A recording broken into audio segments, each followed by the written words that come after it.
So this morning I had the opportunity to introduce the Stand on Guard Act, which is my first private member's bill. And it's an act that is important, particularly in this moment in time, because the reality is our homes are supposed to be the one place where we can rest and know that we are safe. But across Canada, home invasions are rising, and too many Canadians are living in fear inside their homes. And we have all done it. We walk through the house at night, checking the doors and listening for creaks in the halls. But for too many Canadians, this fear becomes real when intruders break into their homes.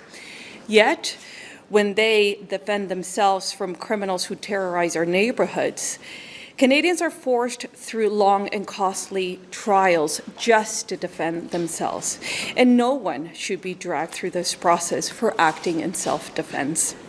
This bill makes important changes to Section 34 of the Criminal Code so that the force is presumed to be justified if used against an illegal intruder when the intruder knowingly and unlawfully enters your home. Conservatives first introduced this Stand on Guard principle back in August, asking the government to introduce legislation in the fall. While they did not take us up on our offer, the government still has a chance to keep Canadians safe. And so we call on the Liberals and all members of Parliament to support this bill, because your home should be your home, your safe place, not the place where the law turns against you for protecting the people you love. And I am also accompanied today by Deputy Leader Melissa Lantsman, who will also be delivering some remarks. Good morning, everybody. Sandra and I are from a region in the GTA that has seen a massive increase in crime right across the board. And across the country, Canadians are increasingly worried about their safety. We hear about it on an almost daily basis. Violent crime is up 55%, gun crime 130%, and extortion up 330% since the Liberals took office in 2015. And things are worse today than they were certainly yesterday. And at the same time, we've seen cases where victims of home invasions have faced years of legal battles simply for protecting themselves.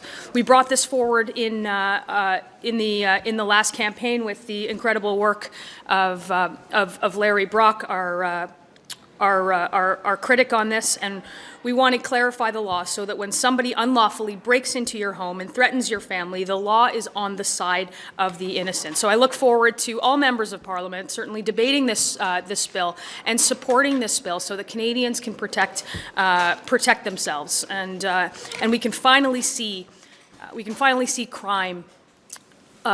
We can finally see crime reduced in our cities with how we've been pushing the government on many other bills. I'll pass it over to Pierre Paul en français. Merci. Bonjour tout le monde. Je suis heureux d'être là pour supporter ma collègue Sandra. Vous savez, depuis 2015, les Canadiens voient leur droit à la sécurité reculer. Dans plusieurs communautés, les citoyens ont l'impression que le système de justice protège davantage les criminels que les victimes. Les chiffres parlent d'eux-mêmes. Le crime violent a augmenté de 55 % au Canada et les cas d'extorsion ont explosé de 330 %.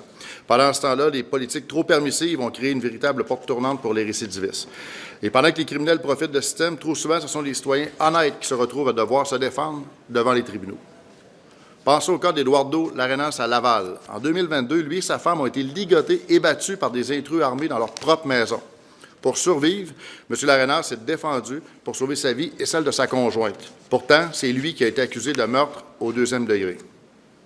4 ans plus tard, le jury l'a finalement déclaré non coupable. Mais après 4 longues années de procédure, de stress intense et des frais juridiques qui ont probablement atteint des dizaines de milliers de dollars. 4 ans à devoir prouver qu'il avait simplement sauvé sa vie et celle de sa conjointe. C'est le monde à l'envers des libéraux de Mark Carney. C'est pourquoi je suis fier d'appuyer ma collègue, la députée conservatrice de Newmarket-Aurora, Sandra Cobena, qui a présenté le projet de loi « Gardien de notre foyer ». Elle a pris l'initiative de défendre un principe simple. Lorsqu'un citoyen est attaqué chez lui, la loi doit être de son côté. Ce projet de loi va établir une présomption claire qu'un intrus violent représente une menace. Il va aussi clarifier le droit d'utiliser la force nécessaire pour protéger sa famille et mettre fin au harcèlement judiciaire de citoyens qui n'ont fait que défendre leur foyer. Les libéraux ont échoué à protéger nos communautés. Les conservateurs, eux, veulent remettre du sens au cœur du système de justice.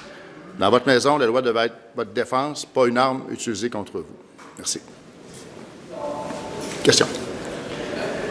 Sur le voyage de M. Paul-Hus, qu'est-ce que vous espérez qu'il accomplisse aux États-Unis? Bien, M. Poiliev part en tournée, il va aller commencer au Michigan, à Détroit, avec l'industrie automobile, parler aux gens de l'industrie automobile aussi de reparler de l'importance du lien qu'on a entre l'industrie canadienne et l'industrie américaine. Par la suite, il va se rendre au Texas au niveau de l'industrie de l'énergie et avec un discours en finale à New York avec un grand discours qu'il va faire là-bas. Donc, le voyage de M. Poiliev se veut un voyage très positif de parler à la communauté d'affaires de l'industrie automobile, de l'énergie et à New York. Ce voyage-là, en passant, vous avez vu dans la vidéo de M. Poiliev, c'est clair que le but n'est pas de faire de l'interférence. Il a même dit clairement dans son vidéo qu'il laisse M. Carney parler au gouvernement à Washington. Lui s'occupe de faire des relations avec les gens d'affaires. Puis M.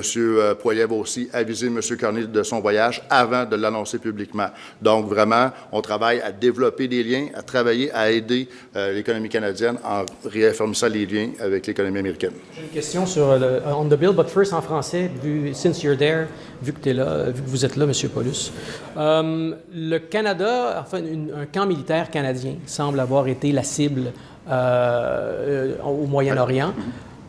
On l'a appris dans les médias et pas par le gouvernement. Vous en pensez quoi? Bien, j'étais très surpris d'apprendre justement par les médias qu'un camp canadien a reçu un missile directement sur eux. Les soldats canadiens ont failli perdre la vie parce que c'était vraiment prêt. Cette attaque-là a eu lieu le lendemain où M. Carney s'est déclaré fier de l'attaque américaine en Iran. Là, maintenant, ça démontre que, on n'a pas d'informations de notre gouvernement, que 2, Mark Carney n'était pas au débat lundi soir passé et M. Carney aurait pu nous faire part des dangers pour le Canada, pour les troupes canadiennes. Oui, parfois, il y a des éléments de sécurité. Par contre, à partir du moment où ça fait une semaine que la base, c'était pas une base secrète canadienne, c'est une base militaire, et d'informer le Parlement, tout le moins, de ça, ça aurait été la moindre des choses. Bien, ça fait partie du... M. Carney a changé 4 fois de position sur l'intervention en Iran. Cette attaque-là a eu lieu le lendemain. Lorsque M. Carney a dit qu'il était heureux de ça, le lendemain, il a commencé à changer de position. Il savait déjà, il devait le savoir évidemment, qu'il y avait un missile qui avait atteint une base canadienne. Toute la semaine, nous, on est tenus dans l'ignorance. Les médias nous l'apprennent ce matin. Donc, pourquoi M. Carney n'a pas informé le Canada de cette attaque-là envers notre base? I have a couple of questions about the new C2 or the new version of the lawful access bill. What concerns did you have about the initial one that you're hoping to see the government address when they present their new legislation? The original drafting of C2 was so broadly worded that it actually encroached upon privacy rights. So we appreciate law enforcement's need to access certain documentation, certain electronic devices. There's an absolute need of that, given the volume of cases that our law enforcement is dealing with. But at the same time, we have to narrowly focus its lawful access regime to also reflect privacy rights. So that was the concerns that we had. Obviously, it resounded well with the government because they decided to split the bill and to focus in. And we haven't seen exactly what it is they're going to propose yet, but we're very mindful and hopeful that it's going to be very narrowly focused, but also respecting privacy rights. And what about AI chatbots, especially after what happened with Tumblr Ridge? How do you want to see them address that? It has to be addressed in some fashion. I'm waiting to see how the government addresses it. I want to ask about this bill or this effort. Is this castle law? Oh, sorry. Like, is this castle law? Like, how does this differ than what we see in the States? Because I think a lot of Canadians would look at this proposal and say, did the Conservatives want to bring castle law into Canada? No. I mean, self-defense is already in part of the criminal code in Canada.